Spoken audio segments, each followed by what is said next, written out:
Welcome to this special edition of the Compliance Perspectives podcast. I'm Adam Turtletaub from the SCCE and HCCA.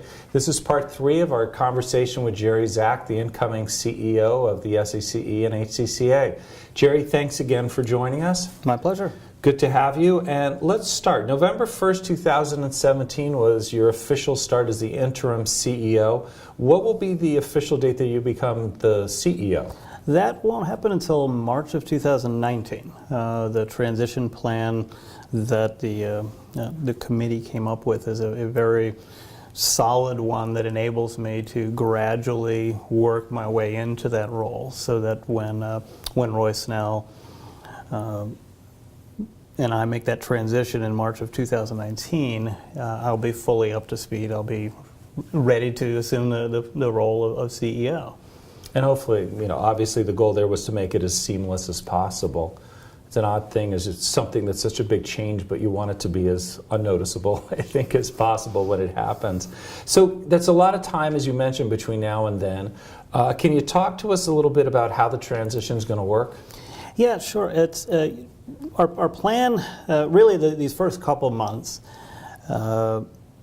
I'm basically just learning the inner workings of the operations here in Minnesota. Who does what? I'm still learning the who does what part of things. So it's kind of diving into the internal operational side of the operations here initially. But pretty early in 2018 is where that will begin shifting quite a bit, where my focus will be to get out, hit the road, attend a lot of events that the association is putting on to meet the members, because this is really, in the end, this is about listening to and serving the members. So I want to meet as many members as possible. So I'll be a bit of a road warrior in 2018, particularly the first half of 2018. I'll be showing up at a lot of events and getting to know the members. And there's a lot of them, and they're very spread out around the world, as you and I have been discussing. Have you and Roy identified areas that you'll be focusing on first for you to really start getting your imprint on? It's interesting because we're not really picking specific functional areas to assign as of a particular date. It's more of a gradual immersion into virtually everything that is the responsibility of a CEO. There's a couple exceptions to that, mainly just because of timing. For instance, the organization is going through its annual budgeting process right now, so what a great way to learn the organization. So I'm probably diving into the budgeting aspect of the organization more than what you might normally expect of an incoming CEO. But beyond that, no, it's not. We don't have this set schedule of particular functions on particular dates. It's more just a gradual learning and involvement in all the different functions of being CEO. Well, there's certainly a lot there, as I'm sure you've already started figuring out. Now, after Roy officially retires, he's still going to be around for a while. I understand he wants to do some writing. What else will his role be? At a minimum, the writing piece. Roy is great at that.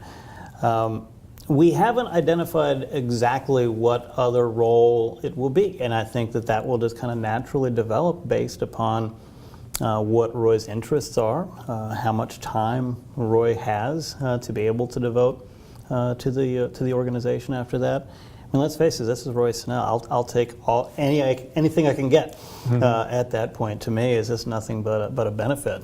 The longer Roy remains involved, the better, as far as I'm concerned. So. But to more direct answer to your question, we haven't yet identified any specific project. There will be one that we have already talked about. There being probably some function or project area that Roy would likely head up, in addition to doing some writing. Mm-hmm. And mostly just, though, to be a resource for you as you need it. Oh, absolutely. Absolutely. I'll be turning to Roy as long as Roy will let me turn to him for insight and wisdom. That's great. Well, I'm glad he'll be there. I'm glad this transition's been mapped out. I think it's useful for the members to know about it, and I think for all of us and the staff, it's been terrific knowing how smoothly this should transpire and that there won't be this sort of abrupt shift of direction. And, you know, It really, I mean, this is a great benefit for this organization and for the membership to have such a nice, lengthy transition period. So many organizations miss this. They really do. You know, they have a 1 month overlap between CEOs, and I'm sorry, you just can't do it in a month. To do it properly requires some time, and the way this organization has mapped it out will enable us to do that. well, that's great, and I think you'll have a great time going out and getting to meet folks on the road over the next few months and over the years to come. And we're glad to have you here, and glad to have all of you here to listen in and watch.